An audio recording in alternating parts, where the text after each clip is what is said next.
திரும்பி வாசிங்க 26. இயேசு சொன்ன வார்த்தைகளை கவனிங்களேன். மீண்டும் என்ன சொன்னார்? அந்த 64 வசனம் வாசிங்களேன். அதற்கு இயேசு, நீ சொன்னபடிதான், அன்றியும் மனுஷகுமாரன் சர்வ வல்லவருடைய வலது பார்சத்தில் வீற்றிருப்பதையும் வானத்தின் மேகங்கள் மேல் வருவதையும் இது முதல் காண்பீர்கள் என்று உங்களுக்கு சொல்லுகிறேன் என்றார். ஆண்டவர் சொல்றாரு, இது தீர்க்கதரிசன வார்த்தைகள், இது சீக்கிரத்தில் நிறைவேறப் போகின்றது, இது முதல் நீங்கள் இதை காண்பீர்கள் என்று இயேசு சொல்றார்.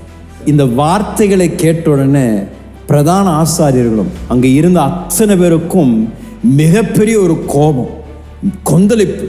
அப்பொழுது அவர்களுடைய ஆடைகளை அவர்கள் கிழித்து, இவர் தேவனுடைய நாமத்தை தூஷணம் செய்கின்றார்கள் என்று கொந்தளித்து எழும்பினார்கள். ஏன் ஆண்டவருடைய வார்த்தைகள் அவ்வளவு தூரம் அவர்களை பாதித்தது? என்னதான் சொல்லப்பட்டது தானியேல் புத்தகத்துல? தானியேல் 7ஆம் அதிகாரத்துல 13ஆம் வசனம் வாசிங்களேன். ராத் தரிசனங்களிலே நான் பார்த்து கொண்டிருக்கையில், இதோ மனுஷகுமாரனுடைய சாயலான ஒருவர் வானத்து மேகங்களுடனே வந்தார். மனுஷகுமாரனாகிய சாயலில் ஒருவர் வானத்தின் மேகங்களோட வந்தார். அவர் நீண்ட ஆயுசுள்ளவர். அவர் என்ன ஆயுசுள்ளவருங்க? நீண்ட ஆயுசுள்ளவர். இடம் மட்டும் வந்து அவர் சமீபத்தில் கொண்டு வரப்பட்டார். சகல ஜனங்களும் ஜாதியாரும் பாஷைக்காரரும் அவரையே சேவிக்கும்படி அவருக்கு கர்த்தத்துவமும் மகிமையும் ராஜரீகமும்